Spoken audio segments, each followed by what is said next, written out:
Okay friends, here we are. This is the checklist for the basic story structure, and it won't surprise you to notice that this bears an uncanny resemblance to the model that we were just looking at. So just to replay this a bit, just in case you've had a break or a cup of tea or a night's sleep or something, the three core things from the story triangle, if you remember, are character, conflict and consequence. And between those we have trigger and action and change.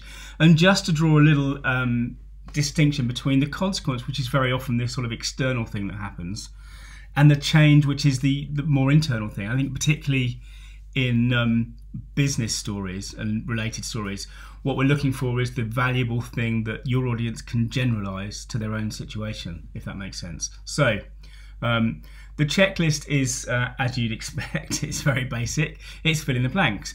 Your character blank is triggered by blank, into conflict with blank, and is forced to act blank, with the consequence that blank and the internal change of blank. Now, I'm not saying this is the only way to write a story, but what I am saying is that I have used this structure a lot over the past 10 or 15 years, and it's been very valuable to me. But I want to give you a quick example. I was thinking earlier on about what story I could tell. So I'm going to do a quick one just to give you an example of how this works. So your character, well, it's me in 1992 actually. It's triggered by, well, I lost a bum bag into the water, and I was in conflict with regret and destitution. The camera had the bum bag had my camera in it and my wallet in it, and is forced to act. So I dove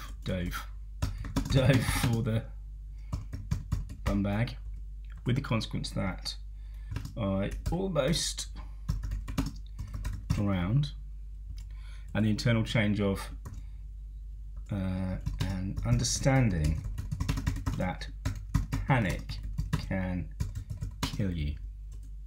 Right. So it's 1992. I'm waiting to cross the Atlantic in a very small yacht, but I'm waiting for the hurricane season to end.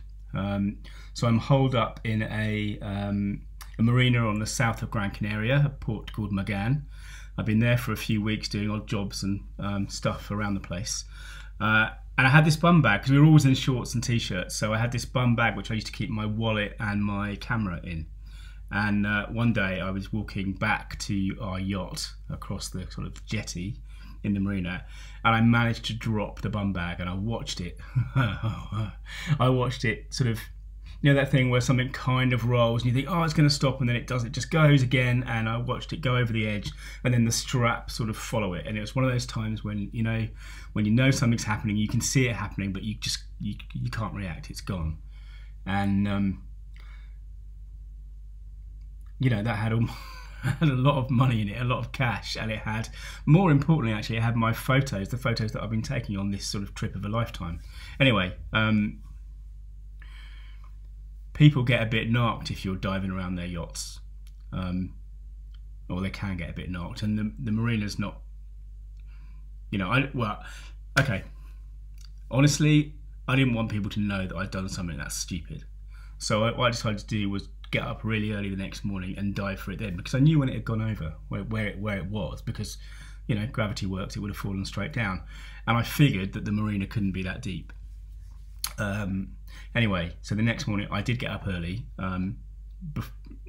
Just dawn is just on the horizon really, but it's not light, and I went into the water and I swam down, you know, as far as I could, and I couldn't get the bottom. You know, I tried and I tried, but after maybe 35 seconds or something like that, I just knew I had to come up. But I came up under a yacht, so I don't know whether you can imagine how that would feel, but it's dark, and I was running out of air, and I came up like this under a yacht, and I'm thrashing around, and you know, it was real panic, it was real fear, because I didn't know which way was up. You know, I mean, some of those yachts are pretty big, and if you don't know which way to go, you're sort of stuck. And I can remember very clearly the panic taking hold of me, and the sort of, you know, the sense that the air was running out. And I think it felt like a long time, but I think it probably took 10 or 15 more seconds before I really was able to get hold of myself, and the kind of the calm voice, I was going to say, the loud voice in my head managed to shout down the panic, and I actually stopped thrashing around long enough to look, and I could see what felt like slightly lighter water over to one side, and I well, I wouldn't call it swimming really. I thrashed that way, and I did come up, you know, sort of I was almost walking with my arms, trying to drag myself along the, you know, the hulls. I can still feel those kind of barnacles. Anyway, I came out, and I can remember holding on to the sort of stanchion beside the jetty, you know, like a bad actor in a bad movie, going. I'm laughing now, but I wasn't laughing then. I was properly terrified. I was terrified enough that I didn't go down again. And the thing I really realised was that panic can take you. You know, you can be in a bad situation, and make it so much worse if you're not actually thinking things through. And that's the kind of thing that did help me later on. 10 years later, so that was 1992, 10 years later in 2002, when the business was failing, I could at least think, because panic is a feeling, whether you're feeling it in terms of, you know, whether you're laying awake nights because you're running out of money or you're running out of air beneath the boat, the kind of the core feeling is the same. Well, that's my experience, and it's one of the things, I guess, that kind of understanding is one of the things that saved me from doing anything too stupid when things were really going down the toilet in 2002. And because I didn't do anything stupid, when the opportunity came along, when the realization came along about storytelling and what have you, I was able to use it. And anyway, so that's my story, and you can see.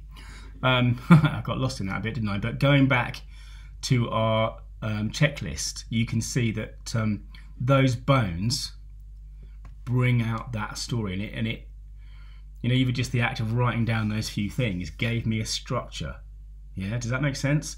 And I think you know the other thing you can see is that I sort of automatically added in details to sort of heighten the sense of conflict and the, you know, the crisis and the kind of insight at the end, the realization, the change, and I guess that's something that I'm interested in you guys getting kind of grooved into your mind, because if you can get this basic stuff, you can learn to add the details and what have you later. And it's one of those things that I sort of do automatically now. I think it probably comes from writing the thrillers, but it's incredibly useful.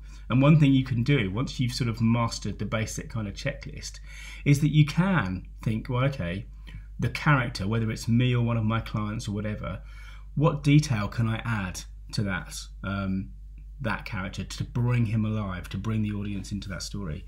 And if you look, you're almost at the end of the sort of the start here videos now, the foundation videos. But if you look at the tools and techniques playlist, almost everything in that list is about helping you take this basic structure and tweaking parts of the story to make them more effective. So there you go. What I'm going to do is I'm going to delete all my stuff, obviously, and then the link I'm going to post it on the end of this video and in the notes for the video and what have you.